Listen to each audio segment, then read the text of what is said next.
भगवते वासुदेवाय।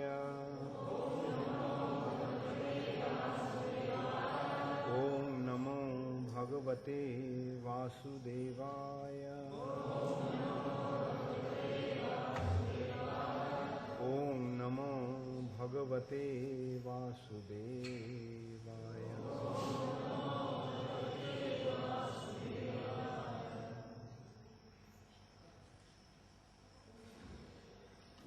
Srimad Bhagavatam, 2nd Canto, 7th Chapter, Scheduled Incarnations, Text 26.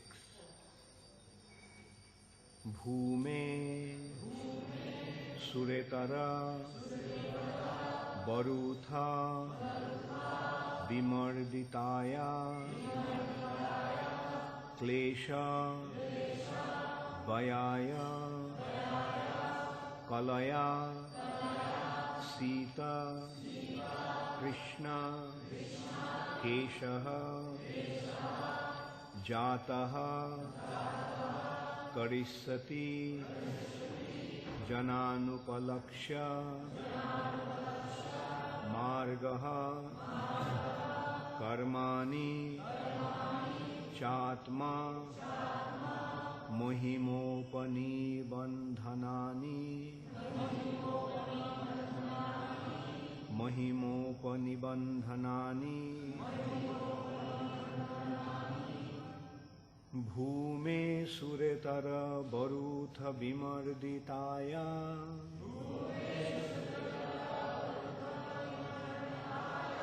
Klesha Vayaya Kalaya Shita Krishna Kesha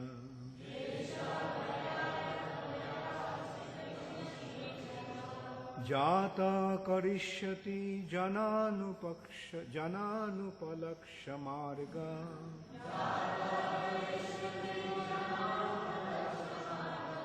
Jata Karishyati Jananupalaksha Marga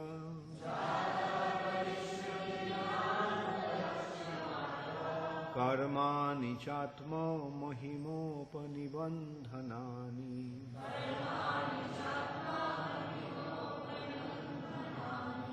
Bhume Suretara Barutha Vimarditaya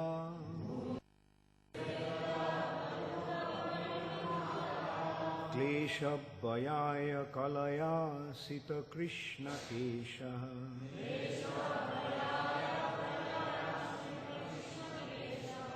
Yata Karishyati Jananupalaksha Marga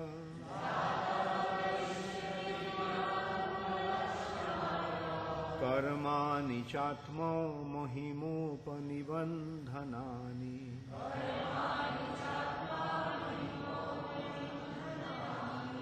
Bhume Suretara Barutha Vimarditaya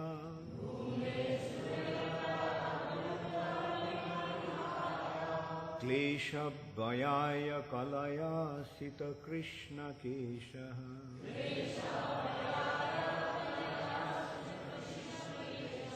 Jata Karishyati Jananupalaksha Marga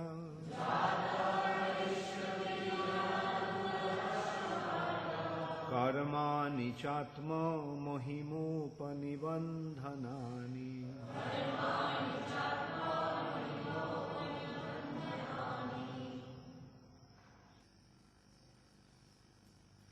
Bhume of the entire world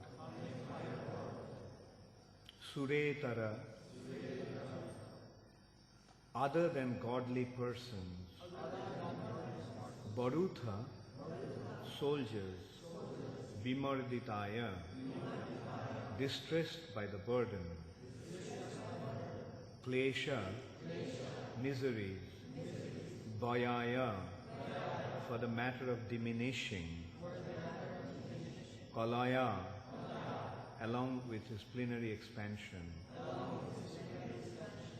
Sita Krishna not only beautiful but also black Keshaha with such hairs Jata having appeared Karisati would act, Jana, people in general, Anupalaksha, rarely to be seen, Margaha, path, Karmani, activities, Cha, also, Atma Mahima, glories of the Lord Himself, Upanivandhanani, in relation to. Translation by His Divine Grace, Srila Prabhupada. When the world is overburdened by the fighting strength of kings who have no faith in God, the Lord, just to diminish the distress of the world, descends with His plenary portion. The Lord comes in His original form with beautiful black hair. And just to expand His transcendental glories, He acts extraordinarily. No one can properly estimate how great He is. Please repeat after me. When the world is overburdened by the fighting strength of kings who have no faith in God, the Lord, just to diminish the distress of the world, descends with His plenary portion. The Lord comes in His original form with beautiful black hair. And just to expand His transcendental glories, He acts extraordinarily. No one can properly estimate how great He is. Purport by Srila Prabhupada.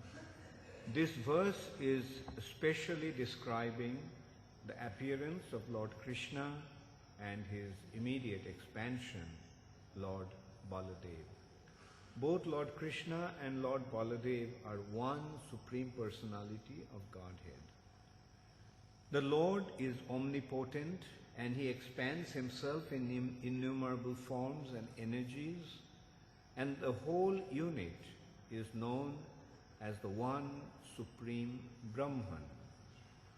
Such extensions of the Lord are divided into two divisions, namely personal and differential.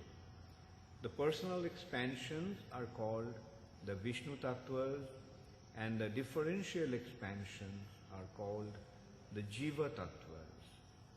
And in such expansional activity, Lord Baladev is the first personal expansion of Krishna, the Supreme Personality of Godhead. So it has quite a long purport, so maybe I'll just try to go stanza by stanza. So here in the purport, Srila Prabhupada is establishing the difference between the Vishnu Tattvas and Jiva Tattvas. It is very important to understand the difference between the Supreme Personality of Godhead and the Jivas. The difference between the Lord and us. We are the living entities, the Jivas.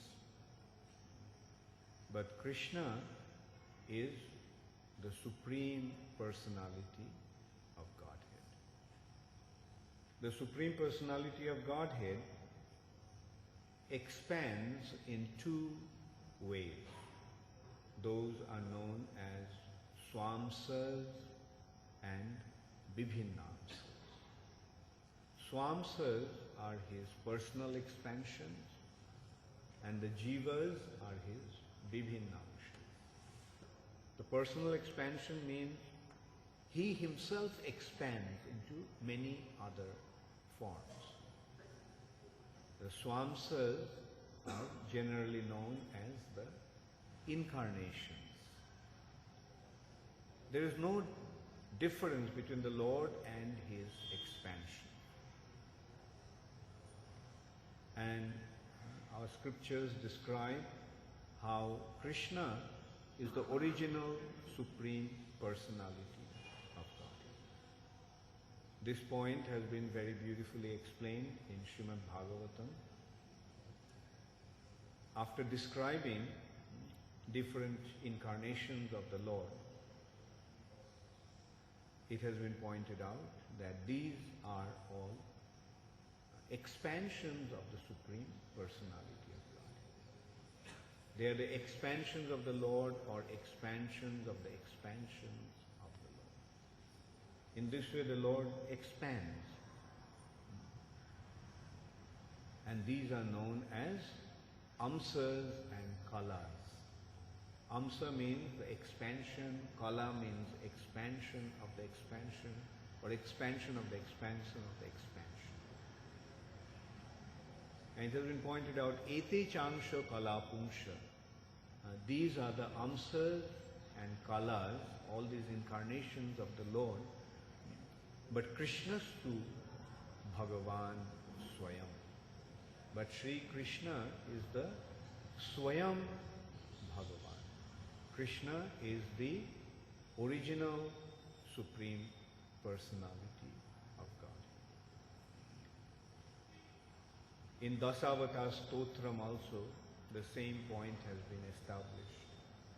Actually, this Dasavatara Stotram has been taken from the Kalki Puran, the beginning of Kalki Puran, describing the incarnation of Kalki. This Dasavatar Stotram has been explained, and ultimately the 10th incarnation is Kalki Avatar. And so Jayadev also took that Dasavatar Stotram as the invocation of his Gita Govindam, Mahakavya. And there we see different incarnations of the Lord have been established. First, Meena, the fish incarnation, then the tortoise incarnation, then the Varaha or boar incarnation, then Narsimha incarnation. So in this way 10 different incarnations have been established. But after each stanza, it has been pointed out, Keshava Dhrita. Keshava, Krishna has assumed that form. Keshava Dhrita, Meena Sharira. Keshava Dhrita, Kurma Sarira. Keshava Dhrita, Varaha Rupa. Keshava Dhrita, Narahari Rupa. Keshava Dhrita, Vamana Rupa, and so forth. So Keshava Dhrita, Krishna assumed that form. And it's quite interesting to note that in this verse also, Krishna has been identified as the personality with beautiful black hair. Sita Krishna Kesha. So we see the similarity, Kesha and Keshava. The one who has beautiful black hair is Keshava. Keshava Dhrita.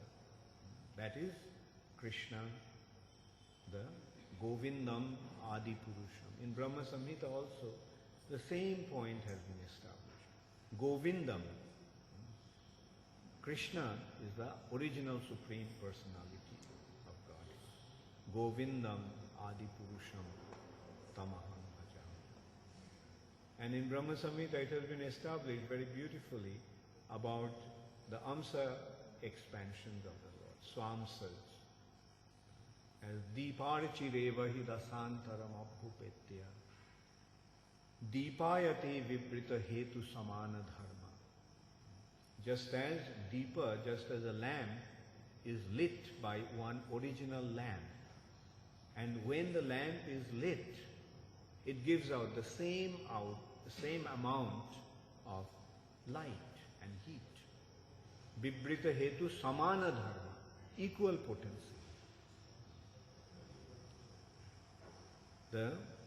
But at the same time, the original lamp is the lamp that lit the other lamp. So in this context, we can point out that Krishna is that original lamp, and other incarnations are other different lamps. It's just an analogy. Analogy, we cannot take them literally. The analogy is to be taken in a specific context. It's an example.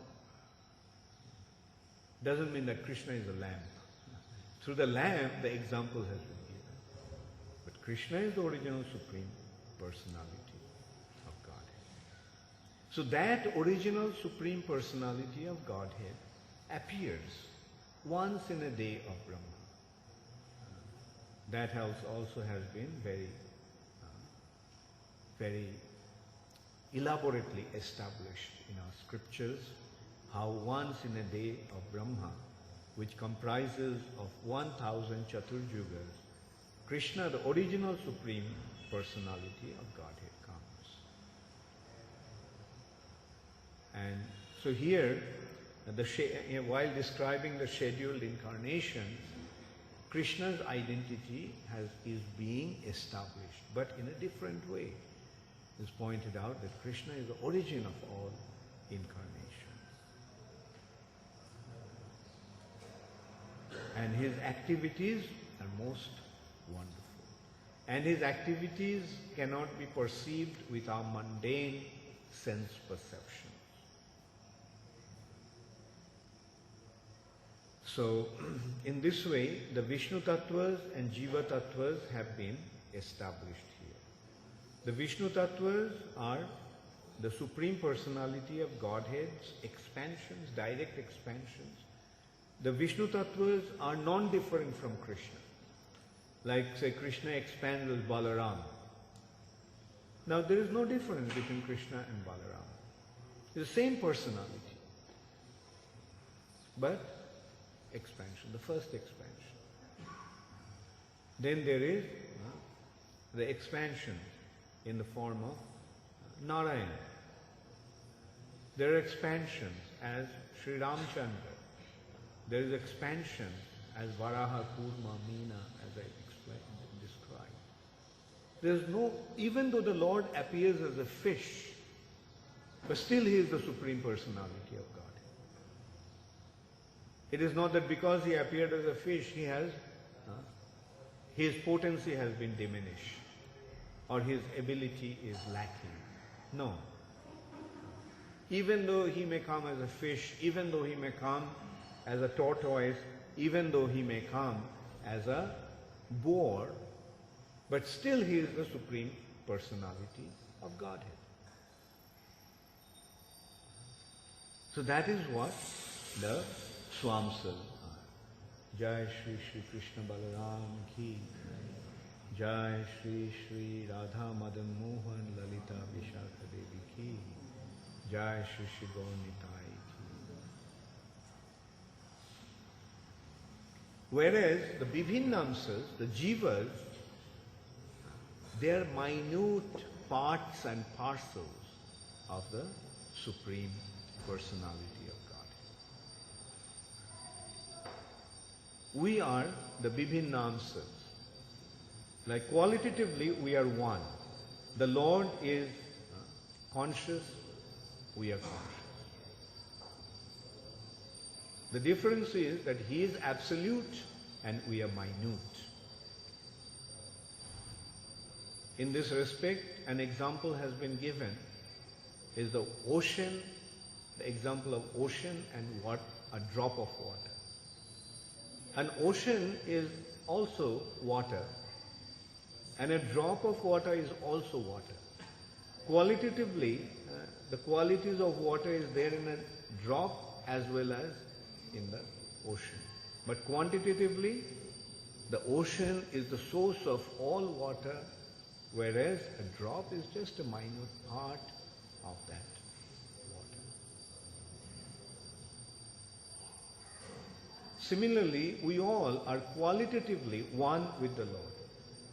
The Lord is conscious, The Lord is able to act according to His will. The Lord is completely independent. Similarly, we are conscious and we also have some independence, but very minute. Our consciousness is minute, whereas His consciousness is unlimited. Our independence is minute, whereas His independence is absolute.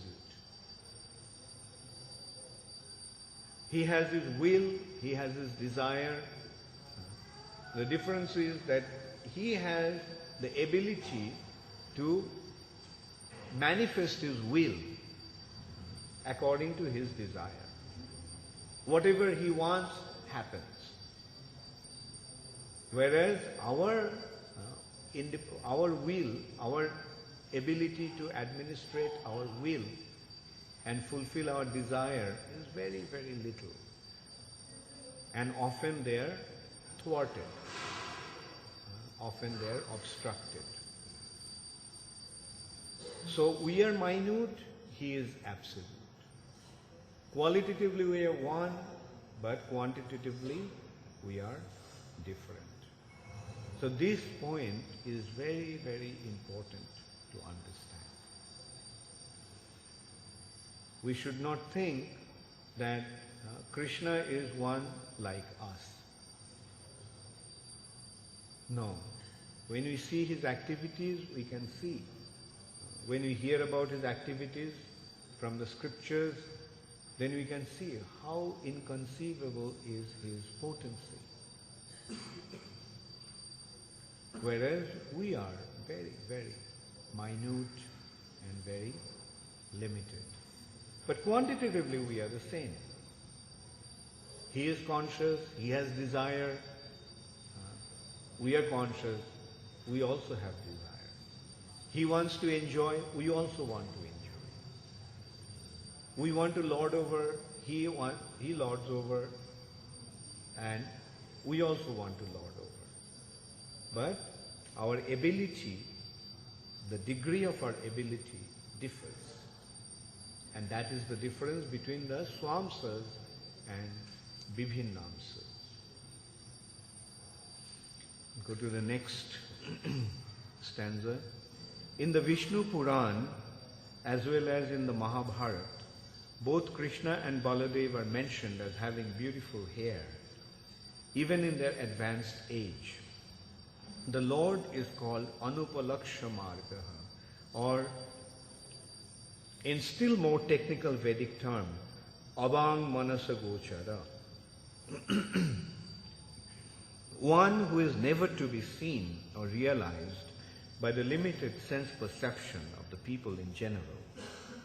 In the Bhagavad Gita 7.25, it is said by the Lord, Naham prakasha sarvasya yoga maya samabritaha. In other words, He reserves the right of not being exposed to anyone and everyone. Only the bona fide devotees can know Him by His specific symptoms. And out of many, many such symptoms, one symptom is mentioned here in this verse, that the Lord is Shita Krishna Kesha, or one who is observed always with beautiful black hair. So these are the physical symptoms that has been described here in this verse. And that is the particular symptom of the personality of Godhead. In the Brahma Samhita it is stated that although He is the oldest personality among all living entities, He always looks like a new youthful boy. That is the characteristic of a spiritual body. The difference between spiritual body and material body is, spiritual body is Sat, that is eternal, constant. Whereas the material body is Asat, or transient, changing. Our bodies are constantly changing, from boyhood to youth to old age. When one is young, he is full of vitality, his body is so beautiful. But when one becomes old, that beauty is gone. His healthy masculine form now is withered into a wrinkled, emaciated, hunched, staggering old body. And that's the case with every living entity. If one lives long enough to become old, what will be his physical condition? His body will become emaciated and old and withering. But that is not the case with the spiritual body. Not only Krishna's spiritual body is eternally youthful, every body is spiritually, everyone is eternally youthful. Sometimes we hear and also feel that in spite of becoming old, internally we actually feel youthful. Although the body becomes old, but internally an old man also feels youthful. Now why? Because spiritually he is an youthful person. As long as he doesn't identify himself with his body, he will remain youthful. What to speak of Krishna? Krishna is Navajovanancha, Navakishore, eternally youthful. And not only eternally youthful, his youth is just a budding youth, just between 15 and 16. That is his eternal form. Addang Purana Purusham Navajovanancha. Although he is the Adyam or Adi Purusha, the oldest, the first of all living entities, Adyam Purana Purusham, but his form is Navajovanancha. Sometimes less informed individuals imagine that God must be an old man. Especially this misconception is quite prevalent in Christianity. They do not have the proper understanding of the God's form. Therefore, when the time came to display the identity of the Lord, especially during the Renaissance period, when the artists like Rembrandt and Raphael painted the Lord's form, they painted him as an old man with flowing long beard and wrinkled, skinned old man. They thought that since God is the original Supreme Father, he must be old. But we are fortunate that we have extensive information about the Lord from our scriptures. It has been described how he looks like. In our Vedic scriptures there are such beautiful descriptions of the Lord's form, and never ever he has been described as an old man. When Krishna was in the battle of Kurukshetra, in the battlefield of Kurukshetra, he was 120 years old at that time. But do we see him as an old man? No, he is eternally youthful. Shyamang Tribhanga Lalitang Niyata Prakasham. His form is beautiful, bluish complexion like the fresh monsoon cloud. Shyamang Tribhanga Lalitam. And Venum Kanantam Aravinda Dalayataksham. He plays his flute, his eyes are beautiful like lotus petals, Aravinda Dalayataksham. Barhavatam samasitam buddhasundaram. He wears a peacock feather on his head, and his anga, his body, has the complexion of sama asita, like blackish monsoon cloud. So these descriptions are there, and from that we can understand how God looks like. And there is no need for any kind of speculation or imagination.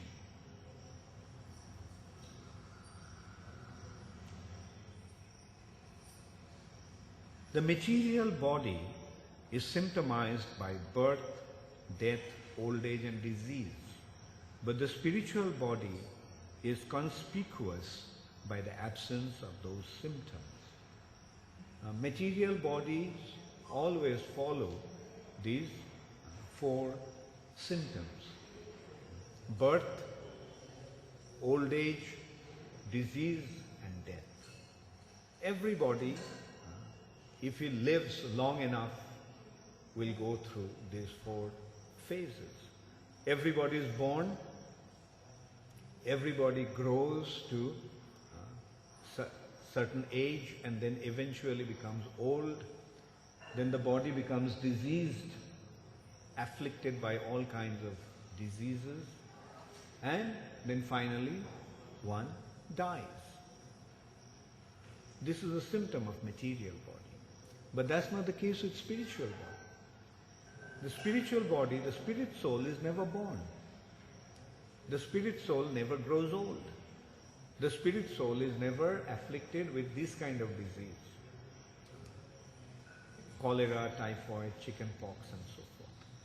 The spirit soul suffers from one disease, that is called bhava rog, the material disease. When the spirit soul is entangled in the material nature, that is the disease of the spirit soul. Spirit soul doesn't belong to this material nature, but when the spirit soul begins to identify himself as a part of this material nature, that is his disease. And that disease is caused by the separation from the Lord. Isolation from the Lord causes that disease. Therefore, what is the cure for the disease? Attraction to the Lord. When you become isolated from the Lord, we suffer from a disease called materialistic disease. But when we become connected to the Lord, then that disease disappears. That is why it has been advised time and time again to become connected to the Supreme Personality of Godhead in order to become cured from this disease of the soul.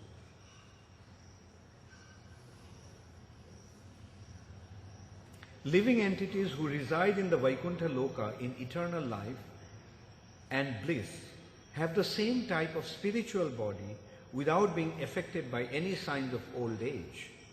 It is described in the Bhagavatam, Canto 6, that the party of Vishnu Dutas who came to deliver Ajamil from the clutches of the party of Jamaraj appeared like youthful boys, corroborating with the descriptions of this verse. It is ascertained thus that the spiritual bodies in the Vaikuntha Lokas, either of the Lord or of the other inhabitants, are completely distinct from material bodies in this world. Therefore, when the Lord descends from that world to this world, he descends in his spiritual body of Atma Maya, or internal potency, without any touch of Bahiranga Maya, or external material energy. The allegation that the impersonal Brahma appears in the material world by accepting material body is quite absurd. Therefore, the Lord, when he comes here, has not a material body, but a spiritual body. The impersonal Brahma Jyoti is only the glaring effulgence of the body of the Lord, and there is no difference in quality between the body of the Lord and the impersonal ray of the Lord called Brahma Jyoti. Now the question is, why the Lord, who is omnipotent, comes here to diminish the burden created upon the world by the unscrupulous kingly order. So the question arises, if the Lord is omnipotent, why does he have to come here to get rid of these undesirable elements? Actually, the Lord doesn't need to come here to kill the demons. He can very easily kill the demons by his agents, like Mahamaya and the other demigods. Actually, we can see no matter how powerful one is, if the supply of air is cut, then he will die. So those who are controlling the air, they can cut the supply of the air and kill the demons. Sometimes the demons are killed like that. Like Durga killed so many demons. Like Mahishasura demon. And in such demons are killed by Maya, the agent of the Lord. But here it has been pointed out that certainly the Lord does not need to come here personally for such purposes, but he actually descends to exhibit his transcendental activities in order to encourage his pure devotees who want to enjoy life by chanting the glory of the Lord. The Lord descends in order to give his association to his pure devotees, and also to make people recognize how wonderful he is. Just by hearing his wonderful activities, people will become attracted towards him and become his devotees. That is why the Lord descends. In Bhagavad Gita also Krishna pointed out that he comes for paritranaya sadhunam and vinashaya cha duskritam. The main purpose has been described first. Why he comes? Paritranaya sadhunam, in order to give pleasure to his devotees. And the vinashaya cha duskritam is the secondary reason of his coming. When he comes, then he gets rid of the troublemakers.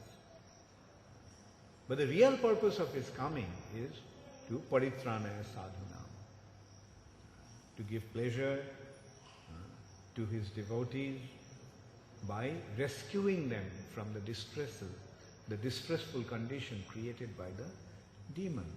And while doing that, he annihilates the demons.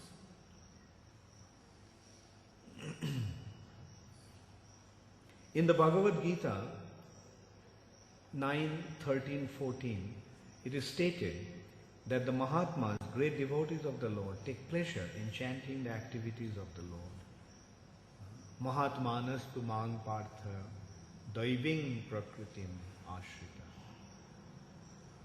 bhajanti ananna manasya. So that is the purpose why he comes. Mahatmanas tu mang partha daiving prakritim ashrita. The Mahatmas, the saintly personalities, are protected by the Lord's internal potency. And what do? Bhajanti ananna manasa. With undeviated attention, they serve the Lord. Knowing him, gyatva bhutadi vishwaram, that he is the supreme Lord, the supreme personality of Godhead, the supreme source of all living beings, all living entities. All Vedic literatures are meant for turning one's attention towards the Lord and his transcendental activities. All Vedic literatures have this one purpose, to make living entities turn their face towards the Lord or become attracted by the Lord. Vedaischa sarvair ahameva vedya. Krishna also is mentioning in Bhagavad Gita that in all the Vedas He alone is to be known. All the Vedas are simply describing one thing, and that is to turn our face towards the Lord. Thus the activities of the Lord in his dealing with worldly people create a subject matter for discussion by his pure devotees. So in this way, the pure devotees of the Lord get a chance, get an opportunity to speak and glorify him and discuss about him. And that is how they derive their pleasure. The devotees derive their pleasure is simply sing the glories of the Lord. Satatam kirtayanto mam jatantascha dridhabrata. With great attention and care, they sing the glory of the Supreme Personality of God. It's satatam, constantly. And namasantascha mang nittam. They, all the time, they simply remain submissive to him. So this is the symptom of a Mahatma, a great soul. There are two types of people. You can say three types of people. Yeah. One is a Mahatma and the other is Duratma. One is a great soul and the other is a wicked soul. Who is a wicked soul? Who doesn't accept the Lord. They are wicked, demoniac. But the third category is the ones, those who are in between. They're neither Mahatmas nor Duratmas. They're innocent. They do not know. That's why they haven't submitted themselves to the Lord. But when they get to know about the glory of the Lord, then they do submit. Then they become his devotees. And that is why it's important that the glory of the Lord is broadcast all over the world so that people can get to know him and thus become his devotees. To create an opportunity for those innocent people. They are not bad, but they are innocent, they are ignorant, they don't know. Therefore, it is important that we provide the informations to them. And in most cases, practically with all of us, that is the case. There was a time when we are not aware of the Lord or we are not devotees of the Lord. Although some of us may have been Duratmas, wicked souls, but fortunately by getting to know about the Lord's glory, we have taken shelter of the Lord and became his devotees and trying to make advancement in our spiritual life. So the ultimate consideration is whether after hearing about him we will submit unto him.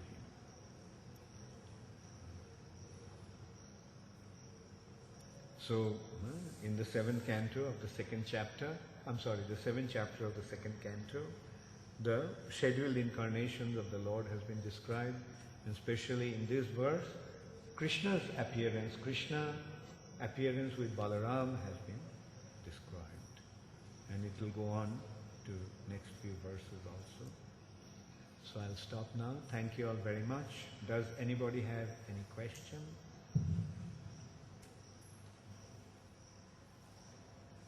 Yes, Arti. You mentioned that at the birth of Krishna was 120 years old. We know that Arjuna was similar in age. Was he an old man at the time, or was he also youthful? Who? Arjuna, also youthful like Krishna. He was also youthful. We can see, but not as youthful as Krishna. He looks little, when you see pictures of Arjuna, he looks a little more robust, little more mature, whereas Krishna is very delicate and tender, very youthful. Even though they were similar age. Yeah, they're of the similar age. Yeah. Krishna's form just grows up to, he reaches his youthful form and that's it. He always remains in that. Krishna has been, at least his Bhoma Leela, his pastimes on this earth, was enacted 5,000 years ago.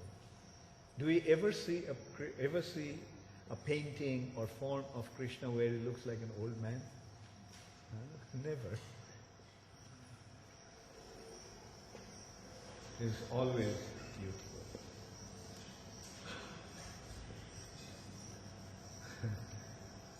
Okay, any other question?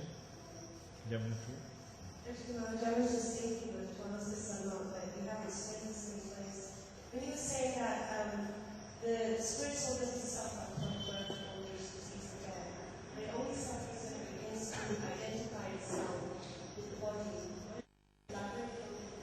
Yeah, the spirit soul is never born. But when the spirit soul takes up a new body, when the body is born, because the spirit soul is identifying with the body, we, the spirit soul, are thinking that I was born. I'm growing old. Right? It was so wonderful when I was young.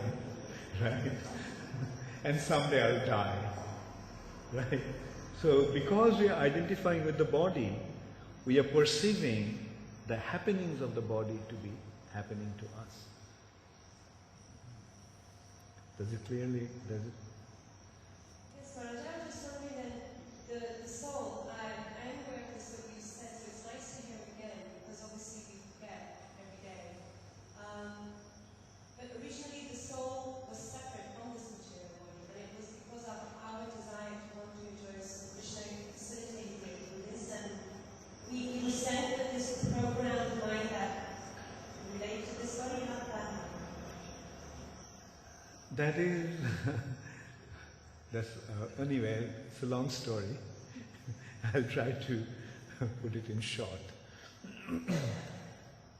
It has been described in this way that Krishna bohirmukh hoiya bhogobansha kore nikotastha maya tare japotiya dhare.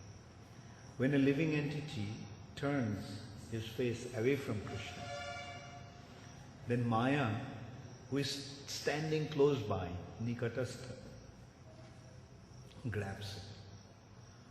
Right? Now how does Maya grab? Maya acts in a very subtle way. Maya doesn't act in a gross way. Maya's actions are very, very subtle. The moment a living entity turns his face away from Krishna and looks towards, now consider what is away from Krishna. There are only two aspects, either Krishna or Krishna's external energy. When you are looking towards Krishna, you are with Krishna in the spiritual world, in Krishna's internal potency. But when you look away from Krishna, then what happens? You are looking at Krishna's external energy. Now what's the quality of the external energy? The quality of the external energy is that it's inferior, and the jivas are superior because it's coming from Krishna's superior energy. Aparayamitasthanyam prakriting viddhi me padam jiva bhutang mahabaho jajedan dharjati jagat. Beyond this, Krishna is explaining to Arjuna that beyond this inferior material energy, apara yam, apara, inferior, separated. Prakriting viddhi me param, there is a para prakriti, superior energy, and jiva bhutang, the jivas, the living entities, the spirit souls, are coming from there. Now see, by nature, we are superior, the spirit soul is superior, and the material nature is inferior. Now when a superior personality comes across inferior, then what happens? What is the natural outcome?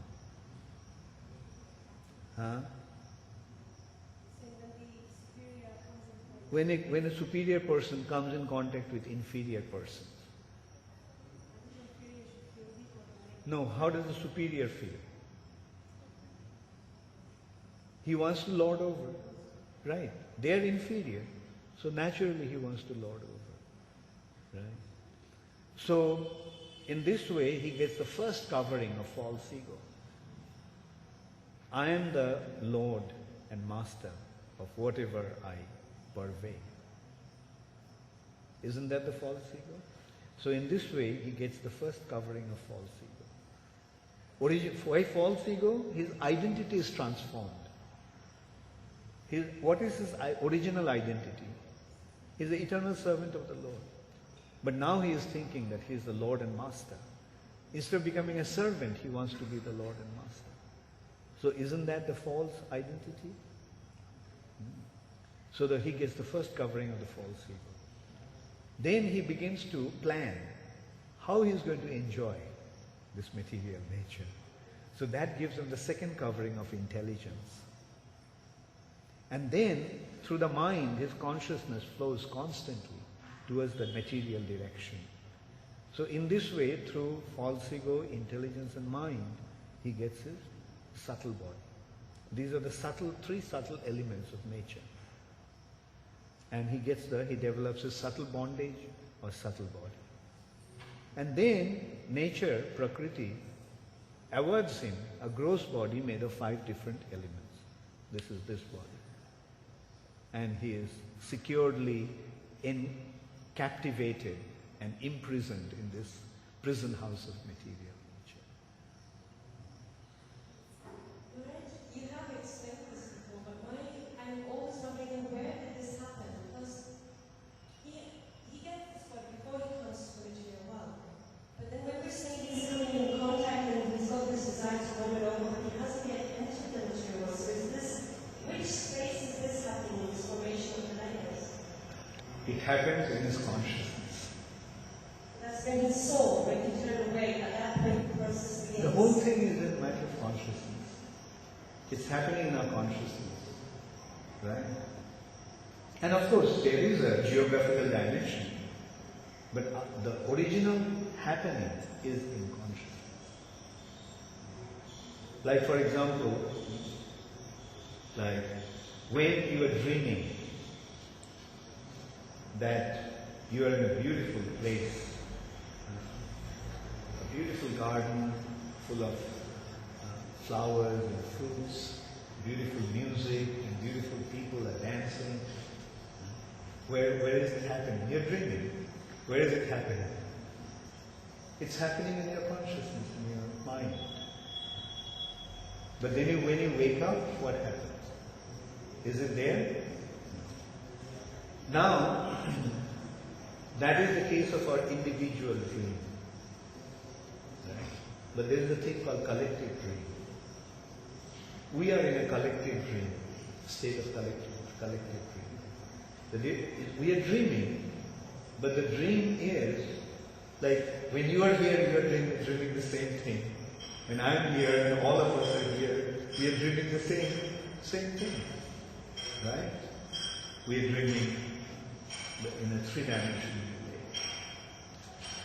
But the difference between our dream and this material nature is that our dream is individual, this dream is collective.